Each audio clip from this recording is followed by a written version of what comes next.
നമസ്കാരം. മലയാളത്തിലേക്ക് സ്വാഗതം. കഴിഞ്ഞ ഏതാനും ദിവസങ്ങളായി പൊതുമേഖലാ ബാങ്ക് ഓഹരികൾ ഒരു തിളക്കത്തിൻ്റെ പാതയിലാണ്. വൻ രീതിയിലുള്ള ഒരു മുന്നേറ്റം പ്രകടമാകുന്നുണ്ട്. ഇപ്പം തിങ്കളാഴ്ച വ്യാപാരത്തിലും 5 PSU ബാങ്ക് ഓഹരികളാണ് പുതിയ ഉയരം, ഒരു വർഷത്തെ പുതിയ ഉയരം അല്ലെങ്കിൽ 50 വീക്ക് ഹൈ ക്രിയേറ്റ് ചെയ്തിരിക്കുന്നത്. നിഫ്റ്റി PSU ബാങ്ക് സൂചിക എൻഎസ്ഇയുടെ സെക്ടറൽ സൂചികയായ നിഫ്റ്റി PSU ബാങ്ക് സൂചികയും ഒരു വർഷത്തെ ഉയർന്ന നിലവാരത്തിലേക്ക് എത്തിച്ചേർന്നിരിക്കുകയാണ്. ഇപ്പോൾ ഈ ഒരു പശ്ചാത്തലത്തിൽ ബാങ്ക് ഓഹരികളുടെ മുന്നേറ്റത്തിലുള്ള കാരണങ്ങൾ എന്തൊക്കെ, ഇനി നിക്ഷേപകർ ശ്രദ്ധിക്കേണ്ട ഘടകങ്ങൾ എന്തൊക്കെ എന്നീ വിവരങ്ങളാണ് ഈ ഒരു വീഡിയോയിൽ പ്രധാനമായും പങ്കുവെക്കുന്നത്. നമുക്ക് ആദ്യം ഇന്ന് തിങ്കളാഴ്ച വ്യാപാരത്തിൽ പുതിയൊരു ഉയർന്ന നിലവാരം രേഖപ്പെടുത്തിയ 5 ഓഹരികളുടെ വിശദാംശങ്ങൾ നോക്കാം. അതിൽ ആദ്യത്തെ ബാങ്ക് ഓഫ് ബറോഡയാണ്, ലാർജ് ക്യാപ് പൊതുമേഖലാ ബാങ്ക് ഓഹരിയാണ്.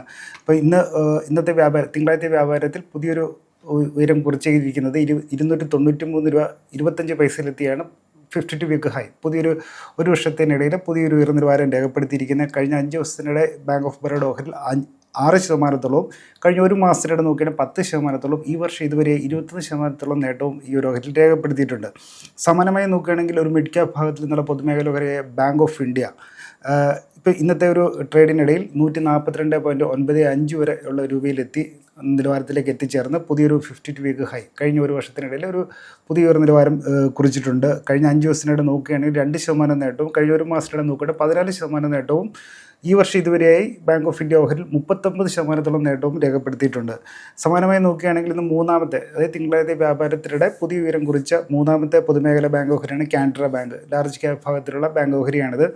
അപ്പം ന്യൂ 52 വീക്ക് ഹൈ അല്ലെങ്കിൽ ഒരു വർഷത്തെ പുതിയ ഉയർന്ന നിലവാരം എന്ന് പറയുന്നത് 141 രൂപ 45 പൈസ നിലവാരത്തിലെത്തിയാണ് കുറിച്ചിരിക്കുന്നത്. കഴിഞ്ഞ 5 ദിവസത്തിനിടെ നോക്കുകയാണെങ്കിൽ 7% നേട്ടമുണ്ട്. കഴിഞ്ഞ ഒരു മാസത്തിനിടെയാണെങ്കിൽ 11% നേട്ടവും, ഈ വർഷം ഇതുവരെയുള്ള ഒരു കാലയളവ് നോക്കുകയാണെങ്കിൽ 40% നേട്ടവും കാനറ ബാങ്ക് ഓഹരിൽ രേഖപ്പെടുത്തിയിട്ടുള്ളതായി കാണാം. ഇനി നോക്കുകയാണെങ്കിൽ നാലാമതായിട്ടുള്ള ഇന്ത്യൻ ബാങ്ക് ആണ്. അതൊരു മിഡ് ക്യാപ് ഭാഗത്തിൽ നിന്നുള്ള പൊതുമേഖലാ ബാങ്ക് ഓഹരി തന്നെയാണ്. അപ്പം ന്യൂ 52 വീക്ക് ഹൈ അല്ലെങ്കിൽ ഇന്നത്തെ വ്യാപാരത്തിനിടെ കുറിച്ച ഉയർന്ന നിലവാരം എന്ന് പറയുന്നത് 887 രൂപ 80 പൈസയാണ്. അപ്പോൾ ഒരു വർഷത്തെ ഉയർന്ന നിലവാരങ്ങളിലേക്കാണ് ഈ ഒരു ഇന്ത്യൻ ബാങ്ക് ഓഹരിയും എത്തിച്ചേർന്നിരിക്കുന്നത്. കഴിഞ്ഞ 5 ദിവസത്തിനിടെ 4% നേട്ടവും, കഴിഞ്ഞ ഒരു മാസത്തിലെ 15% നേട്ടവും, ഈ വർഷം ഇതുവരെ 70% നേട്ടവും ഇന്ത്യൻ ബാങ്ക് ഓഹരിയിൽ രേഖപ്പെടുത്തിയിട്ടുണ്ട്. ഒരു പൊതുമേഖലാ ബാങ്ക് ഓഹരിയുടെ കൂട്ടത്തിൽ നോക്കുമ്പോൾ 2025 ഏറ്റവും അധികം നേട്ടമുണ്ടാക്കിയ ഒരു ഓഹരികളിൽ ഒന്നുമാണിത്. പിന്നീട് നോക്കുകയാണെങ്കിൽ PNB ആണ്, ലാർജ് ക്യാപ് ഭാഗത്തു നിന്നുള്ള പൊതുമേഖലാ ബാങ്കുകളുടെ കൂട്ടത്തിൽ നോക്കുമ്പോൾ രണ്ടാമതായിട്ട് വലിപ്പത്തിലും ഒരു മുന്നിൽ നിൽക്കുന്ന ഒരു ബാങ്കാണ് പഞ്ചാബ് നാഷണൽ ബാങ്ക് അല്ലെങ്കിൽ PNB. അപ്പോൾ ഇന്നത്തെ വ്യാപാരത്തിനിടെ 124.48 അല്ലെങ്കിൽ 124.48 രൂപയിലെത്തിയാണ് പുതിയ ഉയരം കുറിച്ചിരിക്കുന്നത്. അപ്പോൾ കഴിഞ്ഞ 5 ദിവസത്തിനിടെ നോക്കുകയാണെങ്കിൽ 2% നേട്ടവും, കഴിഞ്ഞ ഒരു മാസത്തിനിടെ 8% നേട്ടവും, ഈ വർഷം ഇതുവരെ 21% നേട്ടവുമാണ് പഞ്ചാബ് നാഷണൽ ബാങ്ക് ഓഹരിൽ രേഖപ്പെടുത്തിയിട്ടുള്ളത്. ഇനി നോക്കുകയാണെങ്കിൽ സ്റ്റേറ്റ് ബാങ്ക് ഓഫ് ഇന്ത്യ ഉണ്ട്, ഒരു ബ്ലൂ ചിപ്പ് ഓഹരിയാണ്. വാണിജ്യ ബാങ്കുകളുടെ വിഭാഗത്തിൽ നോക്കുകയാണെങ്കിൽ പൊതുമേഖലയിലും പ്രൈവറ്റ് ബാങ്കിലും ഏറ്റവും വലിയ ബാങ്കിങ് സ്ഥാപനമാണ് സ്റ്റേറ്റ് ബാങ്ക് ഓഫ് ഇന്ത്യ. അപ്പം ഒരു വർഷത്തെ പുതിയ ഉയർന്ന നിലവാരങ്ങളിലേക്ക് SBI ഓഹരി എത്തിയിട്ടുണ്ട്. 953 രൂപ 40 പൈസ നിലവാരത്തിലേക്ക് എത്തിച്ചേർന്നാണ് സ്റ്റേറ്റ് ബാങ്ക് ഓഫ് ഇന്ത്യയുടെ ഓഹരികൾ ഒരു വർഷത്തെ പുതിയ ഉയരം കുറിച്ചിരിക്കുന്നത്. കഴിഞ്ഞ 5 ദിവസത്തിനിടെ നോക്കുകയാണെങ്കിൽ 2% നേട്ടവും, കഴിഞ്ഞ ഒരു മാസത്തിനിടെ 10% നേട്ടവും, ഈ വർഷം ഇതുവരെ 20% നേട്ടവും ഈ സ്റ്റേറ്റ് ബാങ്ക് ഓഫ് ഇന്ത്യ ഓഹരി രേഖപ്പെടുത്തിയിട്ടുണ്ട്. അപ്പം ഇന്ന് ഈ ബാങ്ക് ഓഹരികളുടെ ഒപ്പം തന്നെ നോക്കുകയാണെങ്കിൽ ഒട്ടുമിക്ക PSU ബാങ്ക് അധിഷ്ഠിത ETFകളും പുതിയ ഒരു 50 വീക്ക് ഹൈ അല്ലെങ്കിൽ ഒരു വർഷത്തെ പുതിയ ഉയർന്ന നിലവാരങ്ങളിലേക്ക് എത്തിച്ചേർന്നിട്ടുള്ളതായിട്ട് നമുക്ക് കാണാം. അതുപോലെ തന്നെ നോക്കുകയാണെങ്കിലും NSEയുടെ പ്രധാനപ്പെട്ട സെക്ടറൽ സൂചികളൊന്നായ നിഫ്റ്റി PSU ബാങ്ക് സൂചികയും 52 വീക്ക് ഹൈ അല്ലെങ്കിൽ ഒരു വർഷത്തെ ഒരു ഉയർന്ന നിലവാരം രേഖപ്പെടുത്തിയിട്ടുണ്ട്. തിങ്കളാഴ്ച വ്യാപാരത്തിൽ 2%-ലധികം മുന്നേറ്റം രേഖപ്പെടുത്തി 8373 എന്ന നിലവാരത്തിലേക്ക് എത്തിച്ചേർന്നിട്ടാണ് പുതിയ 52 വീക്ക് ഹൈ ക്രിയേറ്റ് ചെയ്തിരിക്കുന്നത്. കഴിഞ്ഞ ഒരാഴ്ചക്കിടെ നോക്കുമ്പോൾ 7% മുന്നേറ്റം ഈ ഒരു സൂചികയിൽ കാണാം. നോക്കുകയാണെങ്കിൽ കഴിഞ്ഞ ആഴ്ച 3 ദിവസം നിഫ്റ്റി തിരിച്ചടി നേരിട്ട ഒരു വ്യാപാരാഴ്ചയിൽ പോലും ഒരു ദിവസം മാത്രമാണ് ഒരു നെഗറ്റീവിൽ PSU ബാങ്ക്, അത് നേരിയ നഷ്ടത്തോടെ മാത്രമാണ് PSU ബാങ്ക് സൂചിക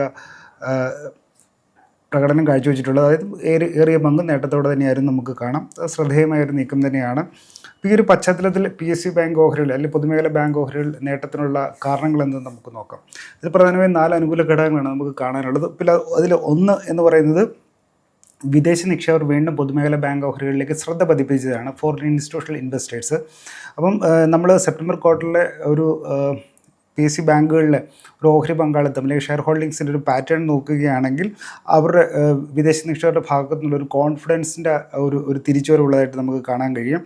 അപ്പം എല്ലാ ബാങ്കുകളും ഒരു ഒട്ടുമിക്ക പ്രധാനപ്പെട്ട എല്ലാ മുൻനിര ബാങ്ക് പി എസ് സി ബാങ്കുകളിലും വിദേശ നിക്ഷേപകരുടെ ഒരു ഓഹരി പങ്കാളിത്തം ഉയർന്നിട്ടുള്ളതായി കാണാം. ഇതിലേറ്റവും ശ്രദ്ധേയമായിട്ടുള്ള നോക്കുകയാണെങ്കിൽ ബാങ്ക് ഓഫ് ബറോഡയിലുള്ള വിദേശ നിക്ഷേപകരുടെ പങ്കാളിത്തം ജൂൺ ക്വാർട്ടറിൽ 8.08% ആയിരുന്നത് സെപ്റ്റംബർ ക്വാർട്ടറിൻ്റെ അവസാനം 8.71%ലേക്ക് വർദ്ധിച്ചിട്ടുണ്ട്. അതായത് കഴിഞ്ഞ 3 മാസത്തിനിടയിൽ ആ ഒരു ഏകദേശം 0.25%-ഓളമുള്ള ഒരു വിദേശ നിക്ഷേപകരുടെ ഓഹരി വിഹിതത്തിലുണ്ടായ വർധന ബാങ്ക് ഓഫ് ബറോഡയിൽ കാണാം. ഇനി അതുപോലെ തന്നെ കാനറ ബാങ്ക് നോക്കുകയാണെങ്കിലും 0.5%-ഓളം പോകുന്നൊരു ഓഹരി വിഹിതത്തിൽ ഒരു വർധന, വിദേശ നിക്ഷേപകരുടെ ഓഹരി പങ്കാളിത്തത്തിൽ ഒരു വർധന കാണാനാകും. ഇപ്പം നിലവിൽ കാനറ ബാങ്കിൽ വിദേശ നിക്ഷേപകരുടെ ഓഹരി പങ്കാളിത്തം എന്ന് പറയുന്നത് 11.89%. സമാനമായി ബാങ്ക് ഓഫ് ഇന്ത്യയിലും ഒരു 0.25%-ഓളമുള്ള ഒരു ഓഹരി പങ്കാളിത്തത്തിൽ വർധന കാണാം. 4.24% ബാങ്ക് ഓഫ് ഇന്ത്യയിൽ നിലവിൽ FIIs അല്ലെങ്കിൽ ഫോറിൻ ഇൻസ്റ്റിറ്റ്യൂട്ട് ഇൻവെസ്റ്റേഴ്സിൻ്റെ ഒരു ഓഹരി പങ്കാളിത്തം. അതുപോലെ തന്നെ നോക്കുകയാണെങ്കിൽ വൻകിട അതുപോലെ തന്നെ ഒരു ചെറുകിട പൊതുമേഖലാ ബാങ്കുകളിലും വിദേശ നിക്ഷേപകരുടെ പങ്കാളിത്തം വർദ്ധിച്ചിട്ടുള്ളതായി കാണാം. ഇതിലേറ്റവും ശ്രദ്ധേയമായിട്ടുള്ള ബാങ്ക് ഓഫ് മഹാരാഷ്ട്രയാണ്. അവിടെ ഒരു ഫോറിൻ സ്റ്റേക്ക് വർദ്ധിച്ചിട്ടുള്ള 2.35 അല്ലെങ്കിൽ 2.5%-ഓളം പോകുന്നത്, അല്ലെങ്കിൽ ഒരു വിഹിതത്തിലുണ്ടായ വർധനയോടെ 2.35%-ലേക്ക് ബാങ്ക് ഓഫ് മഹാരാഷ്ട്രയിലുള്ള വിദേശ നിക്ഷേപകരുടെ ഓഹരി പങ്കാളിത്തം എത്തിച്ചേർന്നിട്ടുണ്ട്. സമാനമായി ഇന്ത്യൻ ഓവർസീസ് ബാങ്കിലും കഴിഞ്ഞ സാമ്പത്തിക ഭാഗത്തിൽ അല്ലെങ്കിൽ സെപ്റ്റംബർ ക്വാർട്ടറിൽ 0.5%-ലേറെയുള്ള ഒരു ഓഹരി വിഹിതത്തിലെ വർധന കാണാനാകും. സ്റ്റേറ്റ് ബാങ്ക് ഓഫ് ഇന്ത്യയിലും ഒരു 0.5%-ലേറെയുള്ള ഓഹരി വിഹിതത്തിലെ ഒരു വർധന, വിദേശ നിക്ഷേപകരുടെ ഓഹരി വിഹിതത്തിലെ ഒരു വർധന കാണാനാകും. നിലവിൽ അതായത് ജൂൺ ക്വാർട്ടറിന് ഒടുവിൽ 9.32% ആയിരുന്നത് സെപ്റ്റംബർ ക്വാർട്ടറിന് ഒടുവിൽ വിദേശ നിക്ഷേപകരുടെ കയ്യിലുള്ള ഓഹരി വിഹിതം എന്ന് പറയുന്നത് 9.57%-ലേക്ക് വർദ്ധിച്ചിട്ടുണ്ട്. ഇതിൽ ഒരു ചില ഏതാനും 2-3 ഓഹരികൾ മാത്രമാണ് ഈ ഒരു സെപ്റ്റംബർ ക്വാർട്ടറിനിടയിൽ FIIസിൻ്റെ ഒരു ഓഹരി വിഹിതത്തിലൊരു ചെറിയൊരു ഇടിവുണ്ടായിരിക്കുന്നത്. അപ്പോൾ അതിലേറ്റവും ഉള്ള central bank of India, Punjab Sind ബാങ്കുമാണ്. അത് ഒരു സ്മോൾ ക്യാപ് ഭാഗത്തിൽ വരുന്ന ഓഹരികളാണ്. അതേസമയം മറ്റൊരു പ്രധാനപ്പെട്ട ബാങ്ക് യൂക്കോ ബാങ്ക് ആവട്ടെ, അതിൽ FIIs ഹോൾഡിംഗ് 2 ക്വാർട്ടറിലും ജൂൺ ക്വാർട്ടറിലും സെപ്റ്റംബർ ക്വാർട്ടറിലും കമ്പയർ ചെയ്യുമ്പോൾ അതൊരു ഫ്ലാറ്റായിട്ട് തന്നെ അല്ലെങ്കിൽ മാറ്റമില്ലാതെ തന്നെയാണ് നിൽക്കുന്നത് കാണാം. അപ്പോൾ ചുരുക്കി പറയുമ്പം പ്രധാനപ്പെട്ട മുൻനിര ബാങ്കുകളിലെല്ലാം, പൊതുമേഖലാ ബാങ്കുകളിലെല്ലാം വിദേശ നിക്ഷേപകരുടെ ഓഹരി പങ്കാളിത്തം വർദ്ധിച്ചിട്ടുള്ളതായി കാണാം. വിദേശ നിക്ഷേപകർ എന്ന് പറയുമ്പോൾ ഇന്ത്യൻ വിപണിയിലെ അവിഭാജ്യ ഘടകങ്ങളിലൊന്നാണ്. ഒരു സാധാരണ റീറ്റെയിൽ നിക്ഷേപകരെക്കാട്ടും കൂടുതലും ബാങ്കിങ് സെക്ടറിലെയും അല്ലെങ്കിൽ അവർക്കൊരു കമ്പനികളെക്കുറിച്ചും അവരുടെ സെക്ടറിനെ കുറിച്ചും പഠിക്കാനുള്ള ഡാറ്റയും ഒരു പ്രൊഫഷണൽ സമീപനം, ശാസ്ത്രീയ സമീപനത്തോടെ ആയിരിക്കും ഒരു കമ്പനിയിൽ അല്ലെങ്കിൽ ഒരു ലിസ്റ്റഡ് കമ്പനി അല്ലെങ്കിൽ ഓഹരി വാങ്ങുക. അപ്പം അതുകൊണ്ട് തന്നെ ഇത്തരം ഒരു ഓഹരി വിഹിതത്തിലുണ്ടാകുന്ന വർധന റീറ്റെയിൽ നിക്ഷേപകരെ സംബന്ധിച്ച് ഒരു ഓഹരിയിൽ ഒരു തീരുമാനം എടുക്കുന്ന വേളയിൽ പരിഗണിക്കാവുന്ന ഒരു ഡാറ്റ ടൂളുകളിലൊന്നാണ്. അപ്പോൾ എന്തായാലും വിദേശ നിക്ഷേപകർ മാത്രമല്ല ഇൻസ്റ്റിറ്റ്യൂഷണൽ ഇൻവെസ്റ്റേഴ്സൊക്കെ ഒരു ഓഹരിയിൽ അല്ലെങ്കിൽ ഒരു കമ്പനിയിൽ ഒരു പങ്കാളിത്തം എടുക്കുമ്പോൾ താരതമ്യേന ഒരു റീറ്റെയിലറിനെക്കാട്ടും ഒരു ലോങ്ങർ ഡ്യൂറേഷനിലായിരിക്കും. അപ്പോൾ അവർ അത്രയും ഒരു മുന്നോട്ടുള്ളൊരു കാലയളവിലേക്കുള്ള ഒരു ചില കാര്യങ്ങളെങ്കിലും കണ്ടിട്ടുള്ള ഒരു കോൺഫിഡൻസിനെ പുറത്തേക്ക് ചെയ്തിരിക്കും നമുക്ക് വ്യാഖ്യാനിക്കാം. അവർ വാങ്ങിയത് കൊണ്ട് കയറണം എന്നുള്ളതല്ല ഉദ്ദേശിക്കുന്നത്. പക്ഷേ ഓഹരി വിഹിതത്തിലുണ്ട് ഒരു വർധന ഒരു പോസിറ്റീവ് ഘടകമാണ്. പ്രധാനപ്പെട്ട മുൻനിര ബാങ്കുകളിലെല്ലാം ഓഹരി വർധന ഉണ്ടായിട്ടുള്ളത് തീർച്ചയായിട്ടും ഒരു പോസിറ്റീവ് ഘടകമാണ്. അതിനോട് ചേർന്ന് നിൽക്കുന്ന രീതിയിലാണ് ഓഹരികളുടെ സമീപകാല പ്രകടനം എന്നുള്ളത് നമുക്ക് ഇതൊന്നും കാണാനാകും. ഇനി രണ്ടാമതായിട്ടൊരു പ്രധാനപ്പെട്ട ഒരു പോസിറ്റീവ് ഘടകം എന്ന് പറഞ്ഞാൽ കഴിഞ്ഞ മാസം ഒക്ടോബർ പകുതിക്കിടയിൽ വന്നിട്ടുള്ളൊരു വാർത്തകളാണ്. അതിലേറ്റവും പ്രധാന പൊതുമേഖലാ ബാങ്കുകളിലെ വിദേശ നിക്ഷേപത്തിൻ്റെ പരിധി, ഫോറിൻ ഡയറക്റ്റ് ഇൻവെസ്റ്റ്മെൻറ്റ്, നേരിട്ടുള്ള വിദേശ നിക്ഷേപത്തിൻ്റെ പരിധി ഉയർത്തുമെന്നുള്ള രീതിയിൽ ഒരു വാർത്തകൾ വന്നിരുന്നു. അതിൻ്റെ ഗവൺമെൻറ് ഭാഗത്തും ഇനി ഒരു കൺഫർമേഷനിൽ ഉറപ്പ് ലഭിക്കേണ്ടതുണ്ട്. പക്ഷേ ദേശീയധാരയിലുള്ള മുഖ്യധാര മാധ്യമങ്ങളും ആ ഒരു വാർത്ത റിപ്പോർട്ട് ചെയ്തിരുന്നു. അപ്പോൾ അത് പ്രകാരം നിലവിൽ PSU ബാങ്കുകളിൽ അല്ലെങ്കിൽ പബ്ലിക് സെക്ടർ അണ്ടർടേക്കിംഗ് പൊതുമേഖലാ ബാങ്കുകളിൽ 20% വരെയാണ് വിദേശ നിക്ഷേപ സ്ഥാപനങ്ങൾക്ക് അല്ലെങ്കിൽ വിദേശ നിക്ഷേപകർക്കുള്ള ഓഹരി പങ്കാളിത്തം ലിമിറ്റ് ചെയ്തിരിക്കുന്നത് അല്ലെങ്കിൽ പരിധി ഏർപ്പെടുത്തിയിരിക്കുന്നത്. ഇത് 20-ൽ നിന്നും 49% വരെ വർദ്ധിപ്പിക്കുമെന്നുള്ള റിപ്പോർട്ടുകളാണ് വന്നിട്ടുള്ളത്. ഗവൺമെൻറ്റിൻ്റെ ഭാഗത്ത് നിന്ന് അതിന് നിഷേധക്കുറിപ്പോ കൺഫർമേഷനോ വന്നിട്ടില്ല എന്നുള്ളതും ശ്രദ്ധേയം. അപ്പോൾ ഗവൺമെൻറ് അല്ലെങ്കിൽ സർക്കാരിൻ്റെ കൈവശം 51% ഓഹരി വീതം നിലനിർത്തുമെന്ന് പറയുന്നുണ്ട്. എന്നിരുന്നാൽ പോലും 20% നിന്നുള്ള ഒരു വിദേശ നിക്ഷേപത്തിൻ്റെ പരിധി 49% ആക്കുക എന്ന് പറയുന്ന സെക്ടറിൻ്റെ നിലവിലുള്ള എല്ലാ ഡൈനാമിക്സിനെയും പ്രവർത്തന രീതികളെയും മാറ്റിമറിക്കാൻ ശേഷിയുള്ളതാണ്. ഒരു സ്ട്രക്ചറൽ ചേഞ്ച് തന്നെയാണ് സംഭവിക്കാൻ പോകുന്നത്. അതിനും മാർക്കറ്റ് പോസിറ്റീവായിട്ട് തന്നെ കാണുന്നു എന്നുള്ള ഒരു പശ്ചാത്തലമുണ്ട്. പിന്നെ മാത്രവുമല്ല, ഇങ്ങനൊരു വിദേശ നിക്ഷേപത്തിൻ്റെ പരിധി മാറ്റുമ്പോൾ മറ്റ് ചില അനുകൂല ഘടകങ്ങൾ അവിടെ ഉരുത്തിരിയുന്നുണ്ട്. അതിൽ ഏറ്റവും പ്രധാനപ്പെട്ട ബ്രോക്കറേജ് സ്ഥാപനമായ ന്യൂവാമ ഇൻസ്റ്റിറ്റ്യൂഷണൽ എക്വിറ്റീസ് പുറത്തിറക്കിയിട്ടുള്ള ഒരു റിസർച്ച് റിപ്പോർട്ട് പ്രകാരം $4 ബില്യൺ, അതായത് $400 കോടി ഒരു പാസീവ് ഇൻഫ്ലോസ് എന്ന് പറയുമ്പോൾ നേരിട്ട് ഓഹരിയിലേക്കല്ലാതെ ഇൻഡെക്സ് ഫണ്ടുകൾ അല്ലെങ്കിൽ ETF എക്സ്ചേഞ്ച് ട്രേഡഡ് ഫണ്ടുകളിലേക്കൊക്കെ നിക്ഷേപം എത്തും. അപ്പം അതിൻ്റെ ഭാഗമായിട്ട് അതിൻ്റെ അത് കോൺസ്റ്റിറ്റ്യൂട്ട് ചെയ്തിരിക്കുന്ന അല്ലെങ്കിൽ ആ ഇൻഡെക്സിൻ്റെ ETF ഭാഗമായിരിക്കുന്ന ഓഹരികളിലെ ഒരു പർച്ചേസ് അലോക്കേഷൻ വരാം എന്നുള്ളതുണ്ട്. അപ്പോൾ ആ ഒരു പാസീവ് ഇൻഫ്ലോ വരുന്നതിൻ്റെ ഒരു ഭാഗമായിട്ട് ഈ ഓഹരികൾ ഒരു മുൻകൂറായിട്ടുള്ളൊരു റാലി അല്ലെങ്കിൽ ആ ഒരു വാർത്തകളുടെ പുറത്തുള്ള പ്രതീക്ഷയുടെ പുറത്ത് നിക്ഷേപകർ ഒരു സെൻറ്റിമെൻറ്റ് ഡ്രിവൺ ആയിട്ട് വാങ്ങുന്ന ഒരു പോസിറ്റീവ് ഘടകമായിട്ടുണ്ട്. അപ്പോൾ ഈ ഒരു ലിമിറ്റ് ഒരു വിദേശ നിക്ഷേപത്തിൻ്റെ പരിധി ഈ പറഞ്ഞ രീതിയിൽ വർദ്ധിപ്പിക്കുകയാണെങ്കിൽ ഇത്രയധികം ഒരു പൈസയും കൂടെ ഈ ഓഹരികളിലേക്ക് വരുന്ന വീണ്ടും ഒരു റാലിക്കുള്ളൊരു സാധ്യതയുണ്ട്. അപ്പോൾ ഈ ഒരു മുൻകൂട്ടി കണ്ട് നേരത്തെ ഈ ഒരു വാർത്ത സംഭവിക്കുകയാണെങ്കിൽ നേട്ടം മുതലാക്കാൻ വേണ്ടിയിട്ടുള്ള ഒരു ബൈങ് നമുക്ക് കാണാനാകും. എന്തായാലും അത്തരൊരു വാർത്ത സംഭവിക്കുകയാണെങ്കിൽ തീർച്ചയായും അതൊരു സ്ട്രക്ചറായിട്ടുള്ള ബാങ്കിങ് സെക്ടറിലൊരു മാറ്റമാകും. സ്വതന്ത്ര ഭാരതത്തിൽ കാണാൻ പോകുന്ന ഏറ്റവും വലിയ മാറ്റങ്ങളൊന്നുമാകും. അതിനെ പോസിറ്റീവായിട്ട് വിപണി എടുക്കുന്നുണ്ടെന്നുള്ളൊരു അതിന് കൂടെ ചേർത്ത് വായിക്കണം. ഇപ്പം നിലവിലെ റോട്ടേഴ്സിൻ്റെ റിപ്പോർട്ട് പ്രകാരം നോക്കുകയാണെങ്കിൽ MSCI ഇൻഡെക്സിൽ ഈ ഓഹരികളുടെ വെയിറ്റേജിൽ ഉണ്ടാകുന്ന മാറ്റം കൊണ്ട് സ്റ്റേറ്റ് ബാങ്ക് ഓഫ് ഇന്ത്യയുടെ ഓഹരികളിൽ പോലും 2.2 ബില്യൻ്റെ ഒരു ഇൻഫ്ലോ വരുമെന്നാണ് അവരുടെ റിസർച്ച് റിപ്പോർട്ട് സൂചിപ്പിക്കുന്നത്. എന്തായാലും വിദേശ നിക്ഷേപത്തിൻ്റെ പരിധി ഉയർത്തുന്നതിനെ മാർക്കറ്റ് പോസിറ്റീവായിട്ട് കാണുന്നു. അതൊരു ബാങ്കിങ് സെക്ടറിൽ സ്ട്രക്ചറലായിട്ട് ചേഞ്ച് വരുന്ന ഘടകമാണ്. അതിനോടനുബന്ധിച്ച് ഇത്തരം ഒരു മാറ്റം സംഭവിക്കുകയാണെങ്കിൽ പാസീവ് ഇൻഫ്ലോസ് ഇൻഡെക്സ് ഫണ്ടുകളിലേക്ക് എക്സ്ചേഞ്ച് ട്രേഡഡ് ഫണ്ടുകളിലേക്കും വരുന്ന ഒരു ഒഴുക്കുകളും ആ ഒരു ഓഹരികളുടെ സെൻറ്റിമെൻറ്റ്സിനെ അല്ലെങ്കിൽ മുന്നോട്ടുള്ള പോക്കിനെ അല്ലെങ്കിൽ ഭാഗധേയത്തെ നിർണ്ണയിക്കാൻ കരുത്ത് പകരുന്ന കാര്യങ്ങളാണ്. അപ്പോൾ മൂന്നാമത്തെ ഒരു ഘടകമായി നോക്കുകയാണെങ്കിൽ ടെക്നിക്കൽ മൊമെൻറ്റും അതുപോലെ തന്നെ ബാലൻസ് ഷീറ്റിൽ നൽകുന്ന ഒരു പോസിറ്റീവ് ഘടകങ്ങളുമുണ്ട്. അപ്പോൾ സെപ്റ്റംബർ പാദഫലങ്ങൾ നോക്കുകയാണെങ്കിൽ പൊതുമേഖല ബാങ്ക് വകകളിൽ നിന്നും ഒരു ഇൻലൈൻ എക്സ്പെക്റ്റേഷനുള്ള റിസൾട്ടുകൾ തന്നെയാണ് കൂടുതലും എത്തിയിട്ടുള്ളത്. പ്രതീക്ഷ കവിച്ചു വെക്കുന്ന വലിയ പ്രകടനങ്ങൾ ഉണ്ടായില്ലെങ്കിൽ പോലും പ്രതീക്ഷയ്ക്കൊത്തൊരു വിപണി പൊതുവെ പ്രതീക്ഷിച്ച നിലവാരത്തിനൊത്തുള്ള ഒരു സാമ്പത്തിക പ്രകടനം കഴിഞ്ഞ ത്രൈമാസ കാലയളവിൽ ബാങ്കുകൾക്ക് കാഴ്ചവെക്കാനായിട്ടുണ്ട്. അപ്പോൾ അതിൽ നിന്ന് തന്നെ അസറ്റ് ക്വാളിറ്റിയിലൊരു ഇമ്പ്രൂവ്മെൻറ്റ് സമീപകാലത്ത് പൊതുവെ ബാങ്കിങ് സെക്ടറിൽ നമുക്ക് അക്രോസ് ആയിട്ട് നോക്കുമ്പോഴും കാണാനാകും. അപ്പോൾ അസറ്റ് ക്വാളിറ്റിയിൽ ഉണ്ടായിരുന്ന ഒരു വർധനവ് കാരണം ബാലൻസ് ഷീറ്റുകൾ ശക്തമായതും ഇത്തരം ഇൻസ്റ്റിറ്റ്യൂഷണൽ ഇൻവെസ്റ്റേഴ്സിനെയും അല്ലെങ്കിൽ ഒരു പൊതുവെയും ആ ഓഹരികൾക്ക് ഒരു അനുകൂലാവസ്ഥ അല്ലെങ്കിൽ ഒരു പോസിറ്റിവിറ്റി നൽകുന്നൊരു ഘടകം തന്നെയാണ്. അപ്പം അതിനോടൊപ്പം തന്നെ നോക്കുകയാണെങ്കിൽ ഇതിനെ തുടർന്നൊരു ഓഹരികളിലൊക്കെ കൊണ്ടൊരു മുന്നേറ്റം അല്ലെങ്കിൽ ഫ്രഷ് ബ്രേക്കൗട്ട് ഉണ്ടായതുകൊണ്ട് ടെക്നിക്കൽ മൊമെൻറ്റും ആ ഒരു സെക്ടറിലും ഓഹരിയിലും നമുക്ക് പ്രത്യേകിച്ച് കാണാനാകും. പ്രധാനപ്പെട്ട ഒരു PSU ബാങ്ക് ഓഹരികളിൽ മിക്കതിനും ഒരു ബുള്ളിഷ് പ്രൈസ് സ്ട്രക്ചർ നമുക്ക് ചാർട്ട് നോക്കുമ്പോൾ കാണാനാകും. അതിൽ തന്നെ ഒരു ഫ്രഷ് ബ്രേക്കൗട്ട് നൽകിയിട്ടുള്ള ഒരു നിരവധി നമുക്ക് ഓഹരികളെയും കാണാനാകും. ഇപ്പോൾ ഇന്ന് തന്നെ ഏകദേശം 6 ഡസനോളം പോകുന്ന PSU ബാങ്ക് ഓഹരികളാണ് ഫ്രഷ് 50-week ഹൈ ടച്ച് ചെയ്തിട്ടുള്ളത്. അതുകൊണ്ട് തന്നെ നമുക്ക് ചിലതൊക്കെ കൂടുതലൊരു ഇതുവരെയുള്ള ഒരു സർവ്വകാല റെക്കോർഡ് ഉയരത്തിലേക്ക് പോകാനുള്ള ചില സൂചനകളും നൽകുന്നുണ്ട്. അപ്പോൾ എന്തായാലും ആ ഒരു ഓഹരികൾ ഉണ്ടായിരിക്കുന്ന പുതിയൊരു ഫ്രഷ് ബ്രേക്കൗട്ട് അത് ഒരു ടെക്നിക്കൽ മൊമെൻറ്റത്തിനുള്ള ഒരു വഴി തുറന്നിട്ടുണ്ട്. അപ്പം ഒരു സമീപകാലത്ത് ഒരു കറക്ഷൻ ഇതിന് തൊട്ട് മുന്നേ കഴിഞ്ഞ സെപ്റ്റംബറിൽ അതിന് മുന്നത്തെ ക്വാർട്ടറുകളിലൊക്കെ ഒരു മാർക്കറ്റ് വോൾട്ടൈലായിരുന്നുള്ള ഒരു കറക്ഷനൊക്കെ നേരിട്ടത് കൊണ്ട് ഒരു കമ്പയറബിളി അട്രാക്റ്റീവ് വാല്യുവേഷൻ നിന്നിരുന്നതും ഇത്തരം ഓഹരികൾ ഗുണകരമായിട്ടുണ്ട്. അപ്പോൾ അത്തരം ഒരു ഫ്രഷ് ബ്രേക്കൗട്ട് വന്നതും സമീപകാലത്തെ പാദഫലങ്ങളിൽ നിന്നും അസറ്റ് ക്വാളിറ്റി ഇമ്പ്രൂവ് ചെയ്ത് ബാലൻസ് ഷീറ്റ് ശക്തമായതും രണ്ടും ചേർന്നപ്പോഴുള്ള ഒരു ടെക്നിക്കൽ മൊമെൻറ്റ് ഈ ഓഹരികളിലും നമുക്ക് പൊതുവെ സെക്ടറിലും കാണാനാകും. അപ്പോൾ ഇതൊരു മൂന്നാമത്തെ ഒരു അനുകൂല ഘടകമായി നമുക്ക് പരിഗണിക്കാവുന്നതാണ്.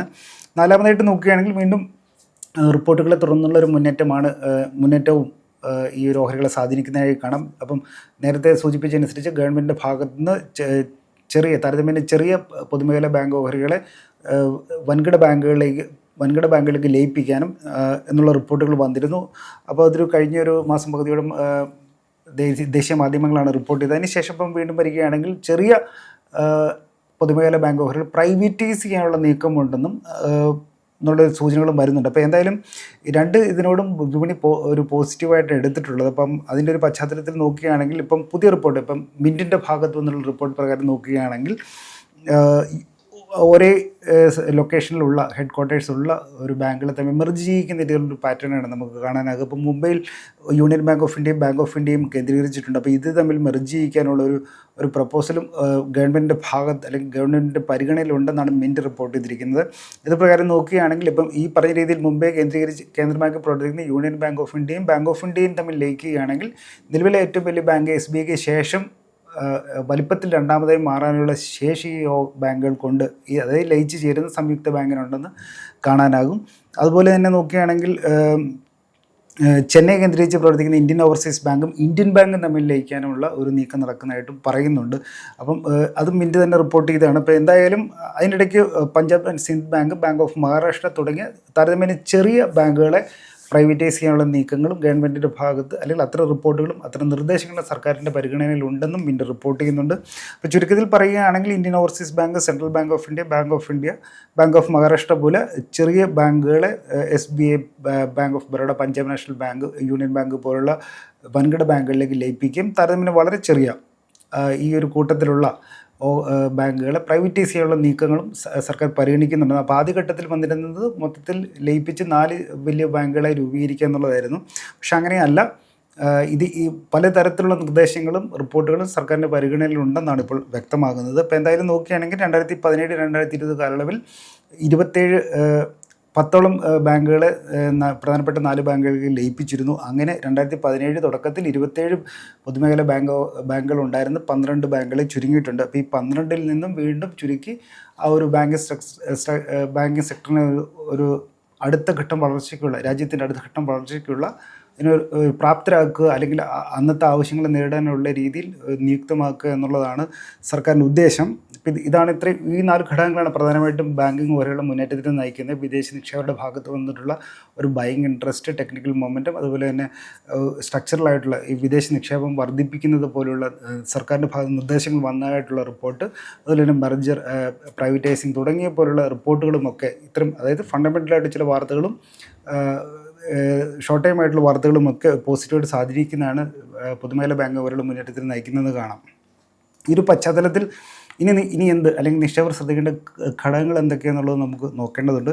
അപ്പോൾ ചില പ്രമുഖ ബ്രോക്കറേജുകളുടെയൊക്കെ റിപ്പോർട്ടുകൾ നോക്കുമ്പോൾ ഇപ്പോഴത്തെ ഒരു റാലിയിൽ എല്ലാവരും കൺവിൻസ്ഡ് അല്ല എന്നുള്ള ചില സൂചനകളും നമുക്ക് കാണാൻ കഴിയും. ഇപ്പോൾ MK ഗ്ലോബലിൻ്റെ ഒരു റിസർച്ച് റിപ്പോർട്ട് നോക്കുകയാണെങ്കിൽ ഇപ്പം അവരുടെ റിപ്പോർട്ടിൽ മെയിനായിട്ട് സൂചിപ്പിക്കുന്നത് നടപ്പ് സാമ്പത്തിക വർഷത്തിൻ്റെ 2ാം ഭാഗത്തിൽ PSU ബാങ്കുകൾ താരതമ്യേന മികച്ച രീതിയിൽ പെർഫോം ചെയ്യാമെങ്കിലും 2026-27 അല്ലെങ്കിൽ അടുത്ത സാമ്പത്തിക വർഷത്തെ അവരുടെ എസ്റ്റിമേഷൻ പ്രകാരം നോക്കുമ്പോൾ ആ ഒരു മൊമെൻറ്റം ഇപ്പോൾ ഈ ഫണ്ടമെൻ്റലായിട്ട് നടക്കുന്ന അല്ലെങ്കിൽ മികച്ച സാമ്പത്തിക പ്രകടനം കാഴ്ചവെക്കുന്ന ബാങ്കുകളിൽ അത്രയ്ക്കുള്ളൊരു പുരോഗതി ഉണ്ടാവില്ല എന്ന് പറയുന്നുണ്ട്.